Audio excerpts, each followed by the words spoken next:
20,000 దేవునికే తెలియాలి ఇంకెంతను. ఉచితముగా ఆక్సిజన్,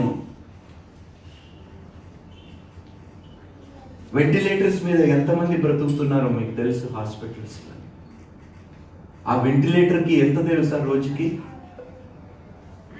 ఆ వెంటిలేటర్స్ లోని ఏం పంపిస్తున్నారు? వెంటిలేటర్స్ లో చెప్పండి వెంటిలేటర్స్ లో ద్వారా ఏం పీల్చుకుంటున్నారు పేషెంట్లు అక్కడ? మరి మీరు వాళ్ళు డబ్బు ఇచ్చి పీల్చుకుంటున్నారు, మీరు దేవుని కృపని బట్టి ఆక్సిజన్ పీల్చుకుంటున్నారు. దేవునికి స్తోత్రం. అయినా మనం నసుక్కుంటున్నాము. ఎంత దౌర్భాగ్యంలో చూడండి. దేవుడు ఎంత చేసినా కూడా మనం నసుక్కుంటే ఉంటే ఆయాసమే కలుగుతుంది, కానీ మనకి ఏ మేలు కలగదండి. చూడండి, చదువుకుందాం. ఏలయనగా మీరు మీ మధ్యనున్న యెహోవాను నిర్లక్ష్యం చేసి ఆయన సన్నిధిని ఏడ్చి ఐగుప్తులో నుండి ఎందుకు వచ్చితిమనుకొంటిరి. చూడండి, మీరు దేవుడిని నిర్లక్ష్యం చేసి లోకంలో ఉన్న వాటిని ఎక్కువగా కోరుకుంటున్నారు. కాబట్టి నేను ఇస్తాను, ఇచ్చిన తర్వాత మీకు ఏమైనా జరిగితే నా పూచి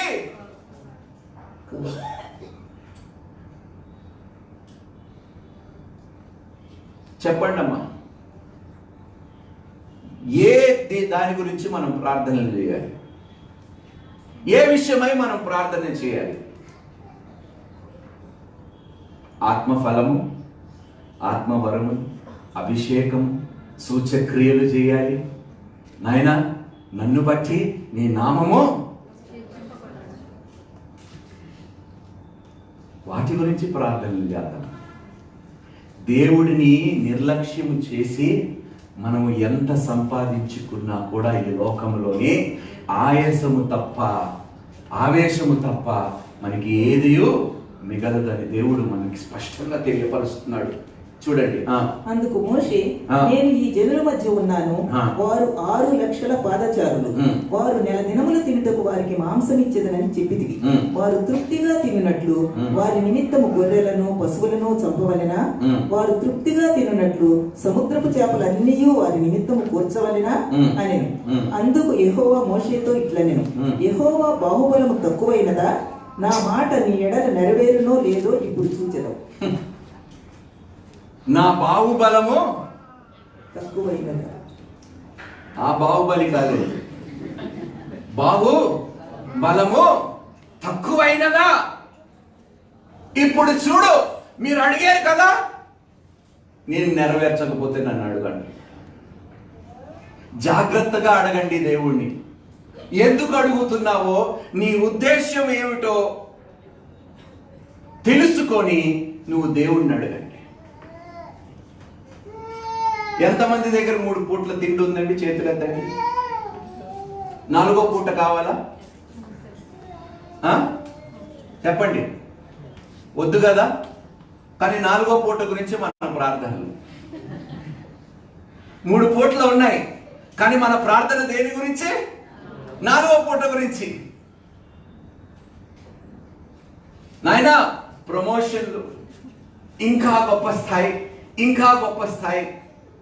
నువ్వు ఎంత సంపాదించుకుంటే అంత దూరము, నువ్వు ఈ లోకముని నువ్వు ఎంత సంపాదించుకుంటే దేవుడి నుండి అంత దూరముగా నువ్వు వెళ్ళిపోతావు అనే విషయం నువ్వు మర్చిపోతున్నావు. అందుకనే సొలొమోను అంటాడు, నాకు ఎంత అవసరమో అంతే ఇవ్వు ప్రభువా. అంత పొందుకున్నాడు సొలొమోను. ఏమైంది చెప్పండి? ఆయాసం తప్ప ఏమైనా మిగిలిందా? అంతా సంపాదించుకున్న వాడే వ్యర్థం అన్న తర్వాత, అంత గొప్ప జ్ఞానుడు ఇన్ని సార్లు చెప్పిన తర్వాత వ్యర్థము వ్యర్థము వ్యర్థం వ్యర్థం, ప్రభువా నాకు అదే కావాలి, అదే కావాలి, అదే కావాలి. ఎంతసేపు నసుక్కోవటమే, నాకు ఇది లేదు, నాకు అది లేదు. దేవుడు అంటున్నాడు, మహాజ్ఞానుడైన సొలొమోను అంటున్నాడు, ఎంత కావాలో నాకు అంతే ఎక్కువ ఇస్తే దేవుణ్ణి వ్యర్థమైన వాటిని అబద్ధములను నాకు దూరముగా నుంచుము. పేదరికమునైనను ఐశ్వర్యమునైనను నాకు దయచేయకుము. తగినంత ఆహారము నాకు అనుగ్రహించు. దేవునికి స్తోత్రం. ఇలాంటి ప్రార్థనలు మనకు అవసరమండి. ఇప్పుడు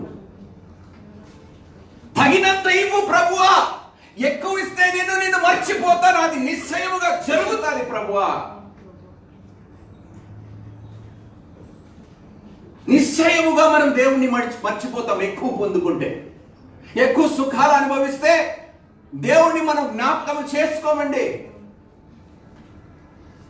ఎక్కువైన ఎడల నేను కడుపు నిండిన వాడనై నిన్ను విసర్జించి యెహోవా ఎవడని అందునేమో, లేక బీదనై దొంగిలి నా దేవుని నామమును దూషింతునేమో. చూడండి ఎంత అద్భుతమైన మాట.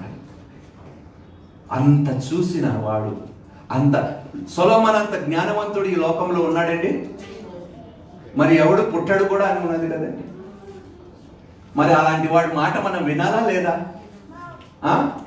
చెప్పండి. కొంతమంది లాటరీలు పెట్టుకుంటారు, లాటరీలు కొనుక్కుంటారు. ప్రభువా నాకు లాటరీలో ఇస్తే నీకు ఎంత ఇస్తాను. దేవుడికి నువ్వు సొమ్ము ఇస్తావా? చెప్పండి. దేవునికి ఏం కావాలని? నీ డబ్బు కావాలా, నీ ఆత్మ కావాలా? చదువుకుందాం.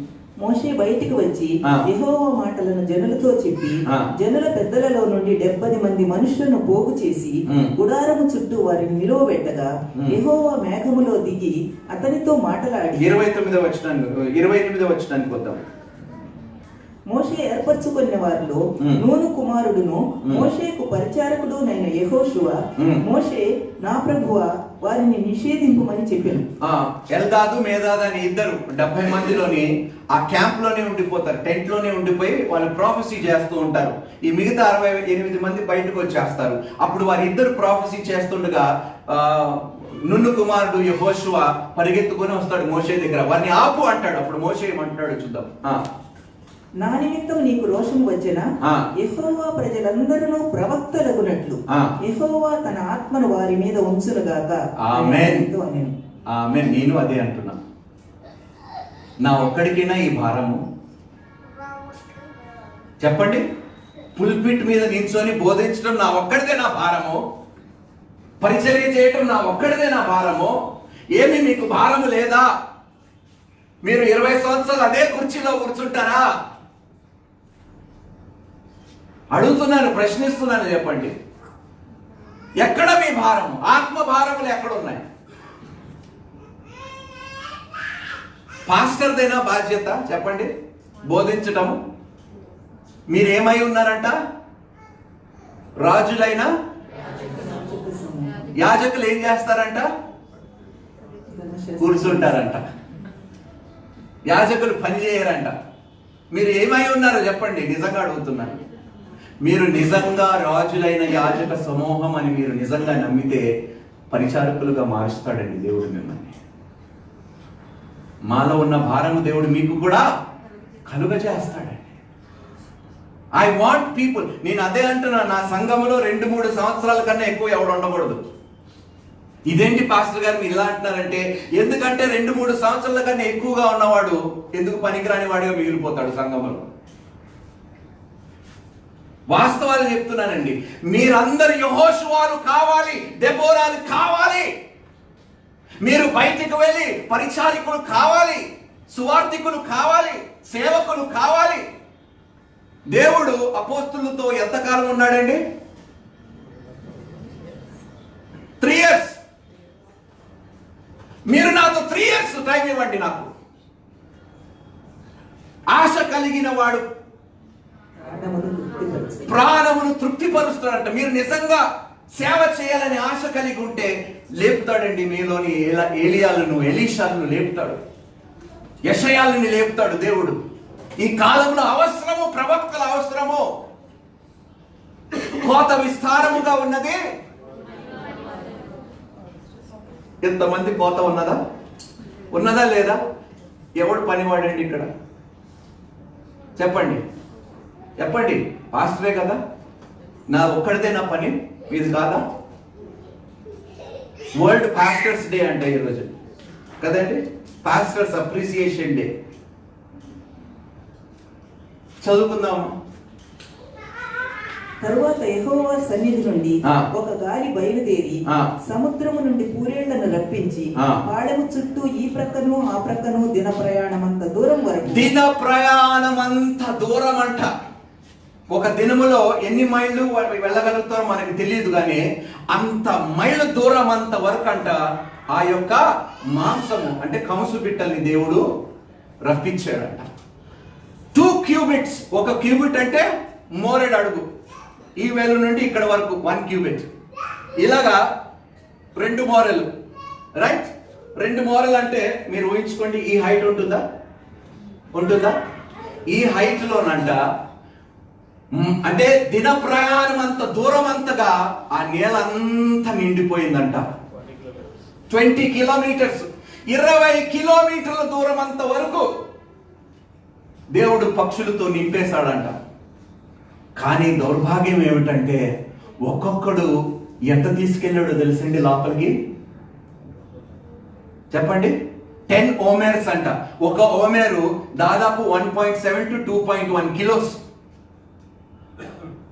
10 ఓమేర్లు అంటే దాదాపు 21 కిలోలు. దౌర్భాగ్యం చూడండి, ఒక్కొక్కడికి 21 కిలోలు మోసుకొని తీసుకొని వెళ్ళారంట.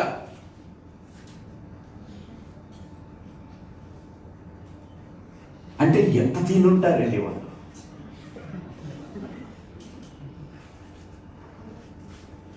మనిషి రొట్టె వలె, చెప్పాలి మీరు నాకు, దేని వల్ల మనిషి జీవిస్తాడంటే అండి? కానీ మన ప్రార్థన దేని గురించి అండి? ఏ రొట్టె కోసమైతే మనం ఏడుస్తున్నామో, నసుక్కుంటున్నామో, సొనుక్కుంటున్నామో ఆ రొట్టె మన ప్రాణాన్ని తీస్తుందంట. ఏ రొట్టె కోసం నువ్వు 30 రోజులు శ్రమ పడటానికి వెనకాడకుండా పని చేస్తున్నావో అదే రొట్టె నీ ప్రాణములు తీస్తాదంట. ఇప్పుడు మనం తినే తిండి అంతా విషముతో, పంట పొలాల మీద ఏం చదువుతున్నారు? కానీ మనం ఇంత కాదు ఇంత కావాలి, ఎక్కువ ఫర్టిలైజర్ తింటే మనం బ్రతుకుతామేమో. చూడండి, దేనికోసం మనం అడగాలండి దేవుణ్ణి? దేని గురించి మనం ఏడాలి? నిజంగా దేని గురించి మనం బాధపడాలి? అయ్యా ప్రభువా, రొట్టె కోసం కాదు నాయన, నా తండ్రి కోసము, నా తల్లి కోసము, నా అన్న కోసము, నా చెల్లి కోసము, నా అక్క కోసము, నా బంధువుల కోసము నాయనా నేను ఏడుస్తున్నాను ప్రభువా, నేను దుఃఖిస్తున్నాను ప్రభువా, వారి ఆత్మలు నశించిపోతున్నాయి ప్రభువా, వారు నిమిత్తమై నేను దుఃఖముతో నీ సన్నిధిలో ఏడుస్తున్నాను ప్రభువా. ఈ విషయంలో ఏడుస్తే దేవుడు సంతోషిస్తాడు, కానీ ఎంతసేపు తిండి బట్ట గుడ్డ ఇల్లు గురించి ఏడుస్తే దేవునికి కోపం రగలదా?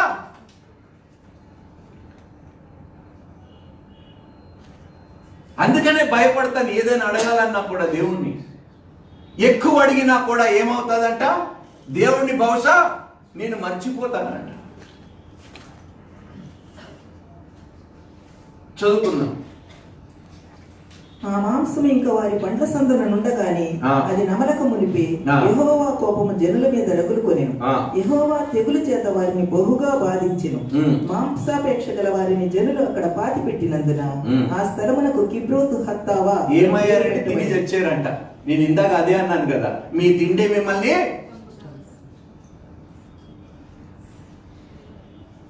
వినిపిస్తుందా మీకు? హాస్పిటల్స్ ఎందుకున్నాయో తెలుసా? మనలాంటి వాళ్ళ వల్లనే. ఎంతున్నా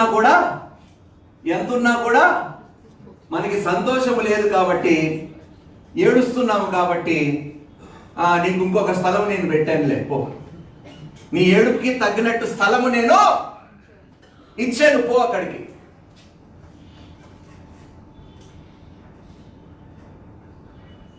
ఏడుపులు మనం ఆపేద్దామండి, నసుక్కోవటం ఆపేద్దామండి. మీరు నిజంగా దేని గురించి అయినా ఏడవాలంటే ఆత్మల గురించి ఏడవండి దయచేసి. బ్రతిమాలుతున్నాను. నాకు నిజంగా ఎంత బాధ కలుగుతుందో. ఎన్ని ఆత్మలండి మన కుటుంబాల్లో. ఏడుపు రాదండి మీకు?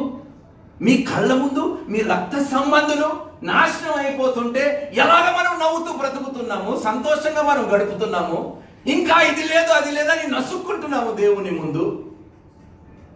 ఇంతకన్నా దౌర్భాగ్యమైన జీవితాలు ఎవరికైనా ఉంటాయో చెప్పండి? అరే, నీ కళ్ళ ముందు నీ సొంత ఇంటి వారు నశించిపోతూ ఉంటే, నీకు తిండి లేదు, ఉద్యోగం లేదు, దాని గురించి ఏడుస్తావా? వారి ఆత్మ గురించి నీకు ఏ పట్టింపు లేదా? ఇంత కూడా దుఃఖము లేదా నీ సొంత ఇంటి వారి పట్ల? ఈ మాత్రము కూడా నువ్వు ఏడవకపోతే నీ పొరుగువాని గురించి, నీ ఇంటి వారి గురించి నీకు ఎంత ఇచ్చినా నువ్వు ఎలా సంతోషంగా ఉంటావు? చదువుకుందాం. 12వ అధ్యాయం. మోషే కూషు దేశపు స్త్రీని పెండ్లి చేసుకుని ఉండెను కనుక అతడు పెండ్లి చేసుకుని ఆ స్త్రీని బట్టి మిరియాము అహరోనులు అతనికి విరోధముగా మాట్లాడి వారు మోషే చూడండి, ఒక మాట చెప్తున్నానండి. ఏమైనా అనుకోండి, మీకు ఏ దైవజనుల గురించి మాట్లాడే హక్కు లేదండి. బైబిలే చాలా స్పష్టంగా తెలియపరుస్తుంది. ఏమిటంటే, మీలో అనేకులు బోధకులు కాకుడు. ఎందుకో తెలుసా? రెట్టింపు తీర్పును అందుకుంటారు. వారికి ఆల్రెడీ రెట్టింపు తీర్పు కలగబోతుంది. మీరు ఇంకా ఎందుకు ఏడుస్తారు వాళ్ళ మీద? వారు సరిగ్గా సేవ చేయలేదనుకోండి, పరిచర్య బాగా చేయలేదనుకోండి, యథార్థంగా చేయలేదండి, మీ ఏడుపు అవసరం లేదు. రెట్టింపు తీర్పులో వారినే వారు నడిపించుకుంటున్నారు. ప్రభువా, ఏ దైవజనుడు కూడా నీ రెట్టింపు తీర్పులో వెళ్ళకూడదు ప్రభువా అని ఏడవండి. నా సహోదరులారా, బోధకులమైన మనము మరీ కఠినమైన తీర్పు పొందుదమని తెలుసుకొని మీలో అనేకులు బోధకులు కాకుడి. మరి తెలిసయ్యానో తెలియకయ్యానో నాకు తెలియదు, కానీ దేవుని కృపను బట్టి నేను ఇక్కడ సేవ చేయగలుగుతున్నాను. నేను ఒకటే మాట అంటాను, నాయనా, నీ ఉగ్రత నేను చూడదలుచుకోలేదు ప్రభు. యథార్థముగా సేవ చేయాలని మాత్రమే కోరికతో నేను ఇక్కడికి వచ్చాను. ఆత్మను సంపాదించుకోవటానికి మాత్రమే సేవలోకి వచ్చాను, డబ్బులు సంపాదించుకోవటానికి కాదు నాయన ప్రభు. కూలి పని చేసైనా నేను డబ్బు సంపాదించుకుంటాను నాయన ప్రభు. ఎలాంటి పని అయినా చేసైనా నేను డబ్బు సంపాదించుకుంటాను, కానీ నీ పని చేస్తేనే మాత్రం నేను ఆత్మను సంపాదించుకోగలుగుతాను. నీ పని చేస్తేనే ఆత్మను నేను సంపాదించగలుగుతాను నాయన ప్రభు. నీ పని నా పని అయితేనే నేను ఆత్మను సంపాదించుకోగలుగుతాను ప్రభు. ఏడ్చారు మోషే ఒక భార్యని తీసుకున్నాడని. ఏమైంది? ఏడ్చినందుకు దేవుడు ఏమంటున్నాడు చూడండి. యెహోవా, మీరు ముగ్గురు ప్రత్యక్షపు గుడారమునకు రండని హఠాత్తుగా మోషే అహరోను మిరియాములకు ఆజ్ఞ ఇచ్చారు. ఆ ముగ్గురు రాగా యెహోవా మేఘ స్తంభంలో దిగి ప్రత్యక్షపు గుడారము యొక్క ద్వారమునొద్ద నిలిచి అహరోను మిరియాములను పిలిచెను. వారిద్దరూ రాగా ఆయన, నా మాటలు వినుడి, మీలో ప్రవక్త యుండిన ఎడల యెహోవానకు నేను దర్శనమిచ్చి అతడు నన్ను తెలుసుకొనున్నట్లు కలలో అతనితో మాట్లాడుదును. నా సేవకుడైన మోషే అట్టి వాడు కాడు. చూడండి, మోషే సామాన్యుడైన ప్రవక్తుడు కాడంట. దేవుడు సహజంగా ప్రవక్తులతో ఎలా మాట్లాడతాడంట? దర్శనముల ద్వారా అంట, కళల ద్వారా దేవుడు మాట్లాడతాడంట. కానీ మోషేతో అట్లా కాదంట, ముఖిగా మాట్లాడిన వాడు. అలాంటి ఒక గొప్ప దైవజనుడిని పట్టుకొని వీళ్ళు ముచ్చట్లు పెట్టుకుంటున్నారు. పెట్టుకున్నందుకు ఏం జరిగిందో చూడండి, చదవండి. కాబట్టి నా సేవకుడైన మోషేకు విరోధముగా మాట్లాడుటకు మీరేలా భయపడలేదని. భయపడలేదంట. మోషే గురించి కానీ ఎవరైనా, మేము మోషే లాంటి వారని ఎన్నడూ నన్ను ఆయనతో సమానత్వం నేను ఏనాడు కాలేనండి. ఎందుకంటే మోషే లాంటి ప్రవక్తుడు ఇంకొకడు వస్తాడు, ఆయన యేసుక్రీస్తు అని రాదు. అలాంటి ప్రవక్తుడు మళ్ళీ వస్తాడని ఎక్కడ బైబిల్లో? మోషే తర్వాత ఒక ప్రవక్తుడు వస్తాడు. I have no authority to compare myself to Moses, but I want to be like Moses. మోషే లాగా ఉండాలని, మోషే లాగా జీవించాలని ఆశ మాత్రం నాలో ఉన్నది. చదువుకుందాం. మేఘమును ఆ ప్రత్యక్షపు గుడారము మీద నుండి ఎత్తబడెను. అప్పుడు మిరియాము హిమము వంటి తెల్లని కుష్టు గలదాయను. అహరోను మిరియాము వైపు చూచినప్పుడు ఆమె కుష్టు గలదిగా కనబడెను. అహరోను, అయ్యో నా ప్రభువా, మేము అవివేకులము, పాపులమైన మేము చేసిన ఈ పాపమును మా మీద మోపవద్దు. తన తల్లి గర్భములో నుండి పుట్టినప్పటికీ సగము మాంసము క్షీణించిన శిశు శవము వలె ఆమెను ఎంత భయంకరంగా మారిపోయిందంటే చూడండి, ఆమె ఆకారం, అనే శరీరము, చర్మం. నెక్స్ట్ 13వ అధ్యాయం పోతామండి. యెహోవా మోషేకు ఇలాగు సెలవిచ్చెను, నేను ఇశ్రాయేలీయులకు ఇచ్చుచున్న కనాను దేశమును సంచరించి చూచుటకు నీవు మనుషులను పంపుము. వారి పితరుల గోత్రములలో ఒక్కొక్క దాని నుండి ఎంత మందిని పంపించమన్నాడంటే 12 మంది, ఒక్కొక్క గోత్రం, 12 గోత్రాలు. 12 గోత్రాల్లో ఒక్కొక్క నాయకుడిని నువ్వు సెలెక్ట్ చేసి పంపించమన్నాడు. 12 మంది వెళ్ళారు. ఎక్కడికి వెళ్ళారంట? ఎన్ని రోజులు సంచరించారంటే 40 రోజులు సంచరించారు. అక్కడికి వెళ్ళిన తర్వాత దానికి ముందు మోషే అంటాడు, వెళ్ళి చూడు వాళ్ళ సిటీస్ ఎలా ఉన్నాయి, వారి ప్రహారీ గోడలు ఏమైనా ఉన్నాయా, వాళ్ళు బలంగా ఉన్నారా, బలహీనులుగా ఉన్నారా, వాళ్ళు ఏం చేస్తున్నారు, వాళ్ళు ఎలాంటి వారై ఉన్నారు, వెళ్ళి చూడండి అన్నాడు. అంతే, చూడమన్నాడు. రైట్, చదువుకుందాం. వారు 40 దినములు ఆ దేశమును సంచరించి చూచి తిరిగి వచ్చింది. అట్లు వారు వెళ్లి పారాను అరణ్యమందరి కాదేశులోనున్న మోషే అహరోనుల యొద్దకును ఇశ్రాయేలీయుల సర్వ సమాజమునందుకును వచ్చి వారికిని ఆ సర్వ సమాజమునకును సమాచారము తెలియచెప్పి ఆ దేశపు పండ్లను వారికి చూపించింది. చూడండి ఏం తీసుకొచ్చారంటే అక్కడ నుండి పంట తీసుకొచ్చారు. ఆ పంట ఎంత గొప్పగా ఉన్నదో ఎవరికైనా తెలుసండి? ఆ ద్రాక్ష రసం యొక్క అదేమంటారు, గెలలను మోసుకోవటానికి ఎంతమంది అవసరం వచ్చింది? 2. వారు ఎష్కోలు లోయలోనికి వెళ్లి అక్కడ ఒక గెలగల ద్రాక్ష చెట్టు యొక్క కొమ్మను కోసి, ఇంత చిన్నది కాదండి గెల, 2 మోసుకొని అంత పెద్ద గెల అంటే మీరే ఊహించుకోండి. వాళ్ళు అక్కడికి వెళ్ళారు, చూశారు, దాని యొక్క నేల యొక్క పంటని కూడా తీసుకొని వచ్చారు. దీని గురించి మనం కాసేపు ధ్యానించుకుందాం. చదవండి. వారు అతనికి తెలియపరిచినదేమనగా, నీవు మమ్మను పంపిన దేశమునకు వెళ్ళితివి, అది పాలు తేనెలు ప్రవహించు దేశమే, దాని పండ్లు ఇవి. అయితే ఆ దేశములో నివసించు జనులు బలవంతులు, వారి పట్టణములు ప్రాకారము కలవి, అవి మిక్కిలి గొప్పవి, మరియు అక్కడ అనాకీయులను చూచితిమి. కాలేబు మోషే జనులను నిమ్మడపరిచి, మనము నిశ్చయముగా వెళ్ళుదుము, దానిని స్వాధీనపరచుకుందాం, దాన్ని జయించుటకు మన శక్తి చాలునని. అయితే అతనితో కూడా పోయిన ఆ మనుషులు, ఆ జనులు మనకంటే బలవంతులు, మనము వారి మీదికి పోజాలమని, మరియు వారు తాము సంచరించి చూచిన దేశమును గూర్చి ఇశ్రాయేలీయులతో చెడ్డ సమాచారము చెప్పి, మేము సంచరించి చూచిన దేశము తన నివాసులను భక్షించు దేశము, దానిలో మాకు కనబడిన జనులందరూ ఉన్నత దేవులు, అక్కడ నెఫీలీయుల సంబంధులైన అనాకు దేశపు నెఫీలీయులను చూచితిమి, మా దృష్టికి మేము మిడతల వలె ఉంటిమి. వాళ్ళంతగా ఉన్నారు, మేము వాళ్ళ ముందు మిడతలుగా ఉన్నాం. ఇక్కడ ఆపేద్దామండి. చూడండి, 2 ప్రాబ్లమ్స్ ఉన్నాయి ఇక్కడ.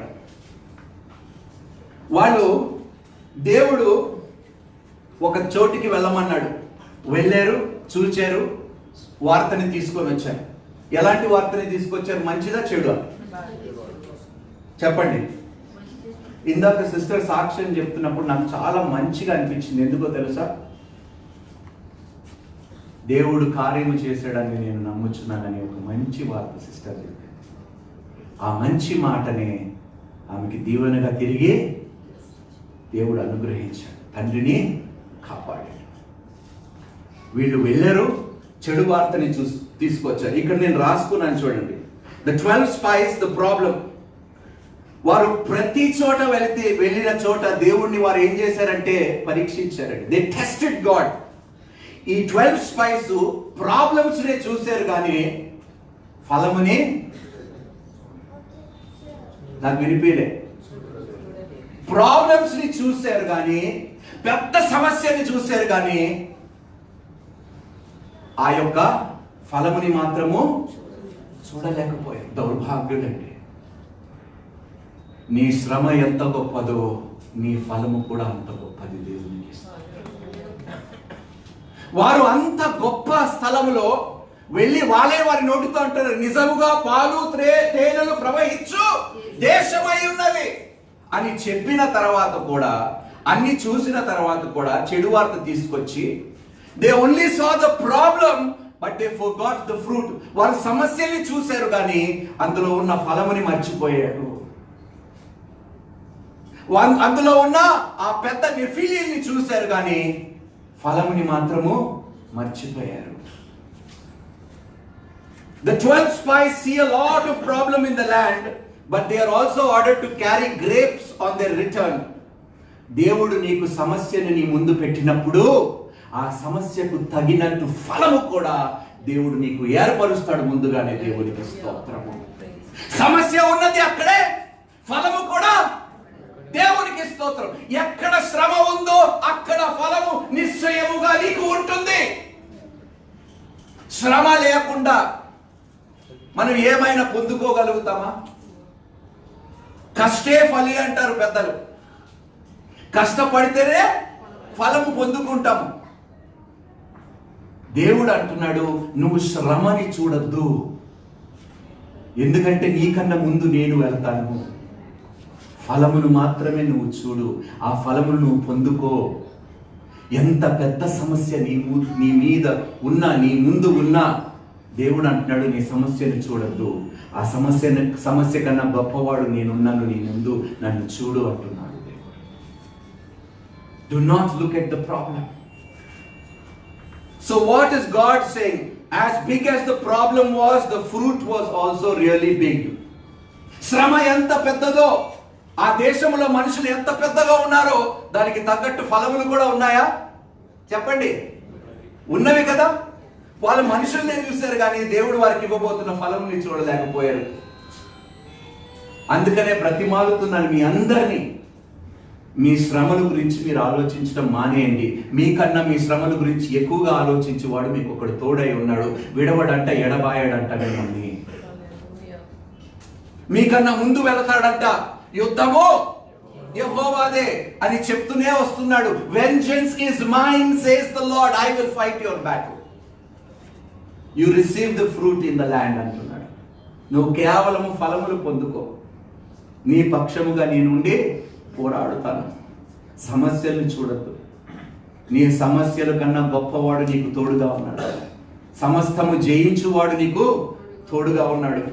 So what is God saying? As big as the problem was, the fruit was also really big. If you stand against the giants, you would enjoy great fruit, the outcome of facing them.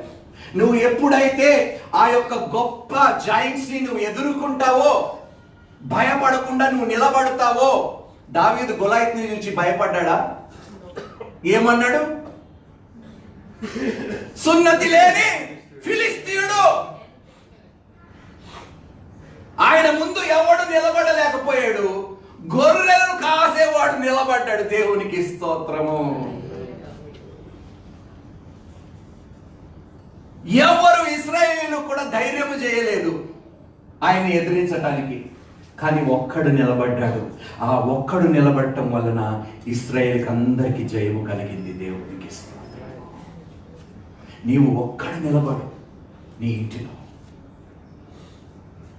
శ్రమయందు, బాధయందు, దుఃఖమా, ఏ పరిస్థితులైనా నువ్వు నిలకడగా విశ్వాసముతో నిలబడు. నీ విశ్వాసము పట్ల నీకు జరుగును కాక అని దేవుడు చెప్తున్నాడు. ఎంత పెద్ద శ్రమని ఉన్నా కూడా నువ్వు జయించగలిగే శక్తిని, ఫలముని నేను నీకు కలుగ చేస్తాను, నన్ను నమ్ము అంటున్నాడు దేవుడు. Do not look at the problem. కొండ నీ మీద ఉన్నదా? ఆవగింజంత విశ్వాసం నీలో ఉంటే ఏమవుతుంది చెప్పండి, మీరే చెప్పాలి నాకు. If you stand against the giants, you will enjoy great fruit, the outcome of facing them. వాగ్దానపు దేశం అంట is the place where your obedience is complete, and it's the place where all the promises of God is fulfilled in your life.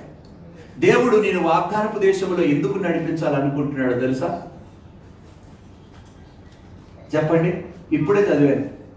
దేవుడు నిన్ను వాగ్దానపు దేశంలో ఎందుకు నడిపించాలనుకుంటున్నాడంటే తన సమస్తము ఏదైతే నీకు వాగ్దానం ఇచ్చాడో అది నెరవేర్చుటకు మాత్రమే. దేవునికి స్తోత్రం. ఏ సత్క్రియ దేవుడు నీలో ప్రారంభించాడో అది క్రీస్తు దినము వరకు కొనసాగిస్తాడు. అదే దేవుడు నిన్ను పరలోకములో ప్రవేశించే వరకు దేవుడు నిన్ను విడిచిపెట్టడు.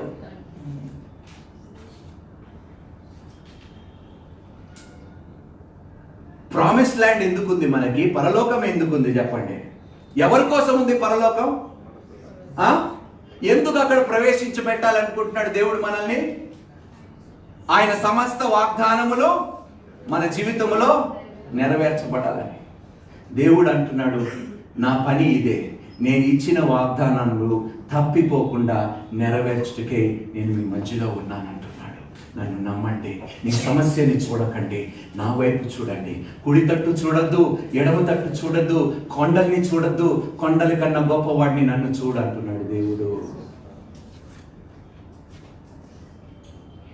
నాకు సహాయం ఎక్కడ నిండు వచ్చును? కొండలు తట్టు నేను కనులెత్తి చూచుచున్నాను. నాకు సహాయము 121వ కీర్తన. నాకు సహాయం ఎక్కడి నుండి వచ్చును? నా సహాయం నా దేవుడి నుండి మాత్రమే వచ్చును. దేవునికి స్తోత్రము. కొండలున్నా, జైంట్స్ ఉన్నా, ఏదున్నా నా ముందు ఏవి నిలబడవు. నా దేవుడు నాకు తోడై ఉన్నంత వరకు దేవునికి స్తోత్రము. I will not look at my problem. I will not complain about my problem. నా ప్రాబ్లం గురించి నేను ఎవరికి కూడా చెడు రిపోర్ట్ ఇవ్వను, నసుక్కోను, ఏడవను. దాని గురించి ఏడ్చిన ఎడల నా విశ్వాసము దేవుని పట్ల లేనట్టే. Do not cry unnecessary in front of God. వ్యర్థమైన ఏడుపులో ఆపేయండి. దేవుడు అంటున్నాడు, నీకు సమస్తము నేను సమకూరుస్తానంటున్నాడు. దేవునికి స్తోత్రం. దేవుడు అబద్ధం ఆడుటకు చెప్పండి అమ్మా. దేని కోసం మనం ఏడవాలి ఇప్పుడు చెప్పండి? చెప్పండి, నాకు వినిపించలే. ఎవరి ఆత్మల కోసం? ముందు మన ఇంట్లో ఆత్మల కోసం ఏడు. లోకంలో ఉన్న ఆత్మల కొరకు కాపలుగా మేము ఏడుస్తాం. సంఘములో ఉన్న ఆత్మల కొరకు మనం ఏడుద్దాం. సంఘములోనే ఆత్మలు నశించిపోతున్నాయండి, బయట కూడా కాదు. సంఘాల్లోనే ఆత్మలు నశించిపోతున్నాయి. అలాంటి ఆత్మలు భారము కలిగి మనం ఏడుద్దాం దేవుని సన్నిధిలో.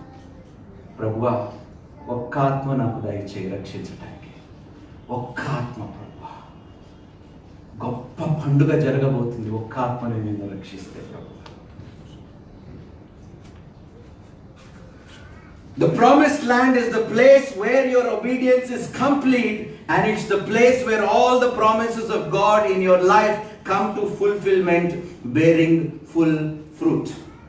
వాగ్దానపు దేశంలో ఫ్రూట్ ఉన్నదా? చెప్పండి. ఆ వాగ్దానపు దేశంలో ఫ్రూట్లు ఎండిపోతాయా? ఎండిపోవు కదా. ఎంత తిన్నా కూడా ఉంటూనే ఉంటాయి కదా. మనం అడగవలసిన అవసరం లేదు కదా. మీరు నాటని చెప్పండి, నాటని చెట్లు, పొలములు, త్రవ్వని బావులు, కట్టని పురములు మీకు ఇస్తానన్నాడా? ఇవ్వనన్నాడా? ఎప్పుడు ఇస్తావు, ఎప్పుడు ఇస్తావు అని ఏడుపు. నన్ను లక్షాధికారిని ఎప్పుడు చేస్తావు, కోటీశ్వరిని ఎప్పుడు చేస్తావు? నువ్వు ఎంత అడిగితే నువ్వు అంత బీదవాడిగా మిగిలిపోతావు. ఆ విషయం మీరు జ్ఞాపకం చేసుకోండి. Do not tempt the Lord your God. Do not test. దేవుణ్ణి శోధించకండి. మీ ప్రార్థనలో మీరు ఏది అడిగి దేవుణ్ణి శోధిస్తున్నారో కూడా మీరు జాగ్రత్తగా ఉంచండి. ఎప్పుడు ఇస్తావు ప్రభు? ఇంకెంతకాలం ప్రభు? నువ్వు ఎవడివైతే దేవుణ్ణి అడగటానికి? నీ చిత్తము, నీ యావత్తు చిత్తము నా జీవితంలో జరిగే వరకు నేను విశ్వాసము నిలకడిగా నిరీక్షణ కలిగి బ్రతుకుతాను ప్రభువా. ఇదే నా వాగ్దానం నీకు. నాకు ఎప్పుడు ఏది కావాలో నీకు తెలుసు. అది ఇచ్చినప్పుడు నీకు కృతజ్ఞతాస్తుతులు నేను చెల్లిస్తాను. అంతేగాని లేని వాటి గురించి నేను, ఎందుకంటే విశ్వాసం ఏమై ఉన్నదంటే ముగించేద్దాం. లేని వాటివి ఉన్నవాటిగా చదువుదామండి. హీబ్రూయులకు రాసిన పత్రిక 11వ అధ్యాయం 1వ వచనం క్లోజ్ చేసుకుందాం. అందుకనే ఫెయిత్ మినిస్ట్రీస్ అని పెట్టాను. Quiet team please come on.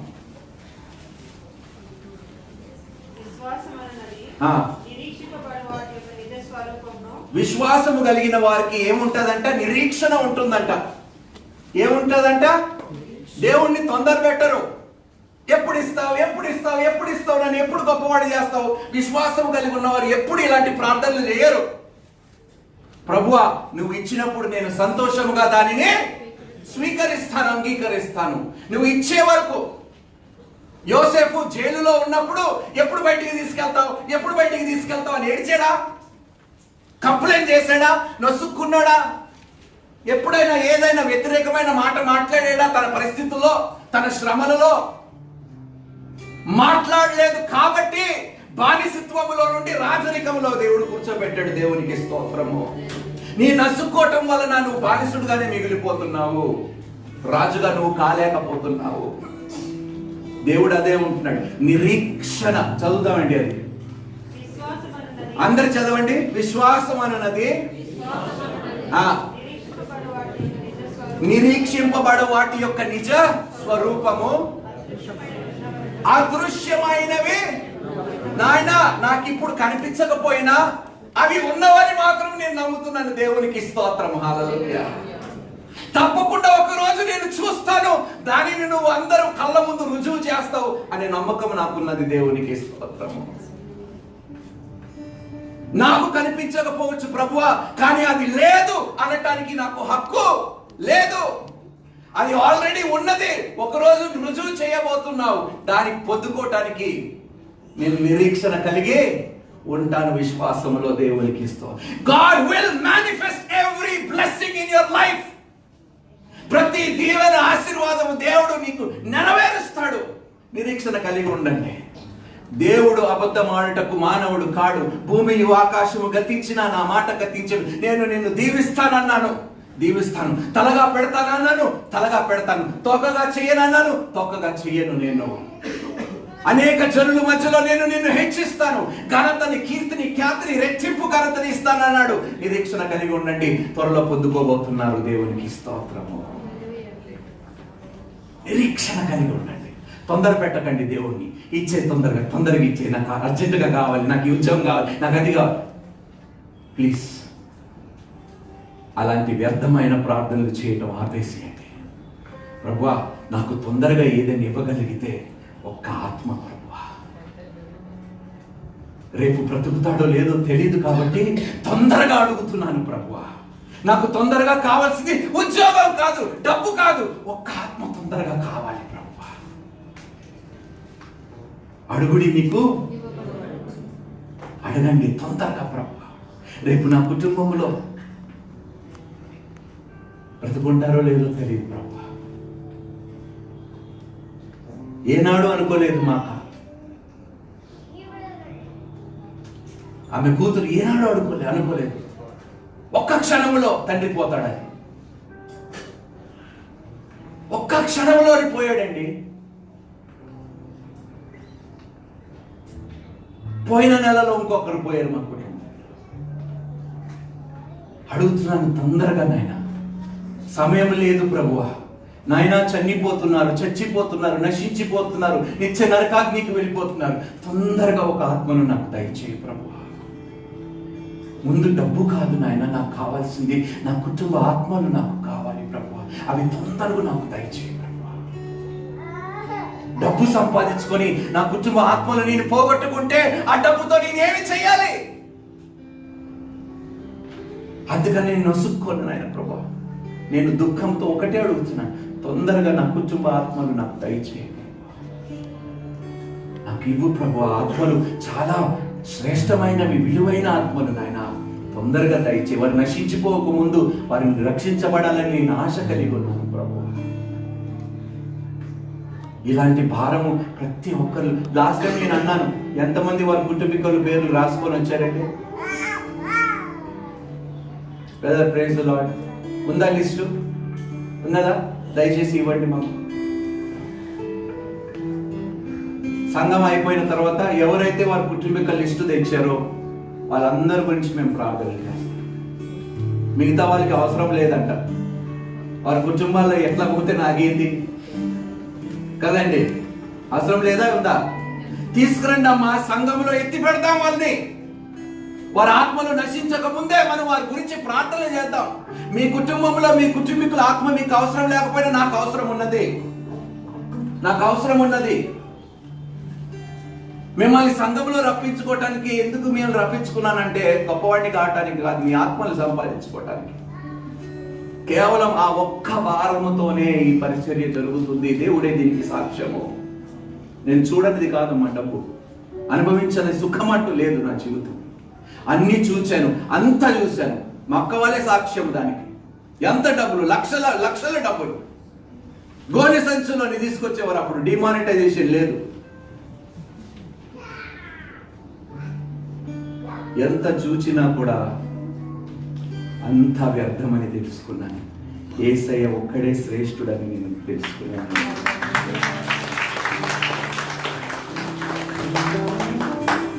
అందరం 2 నిమిషాలు మోకరిద్దామండి. దయచేసి పాట పాడుతున్నాం, మోకరిద్దామండి. మీ శ్రమ గురించి ఆలోచించకండి, శ్రమను తొలగించే వాడి గురించి మీరు ఎక్కువగా ఆలోచించండి.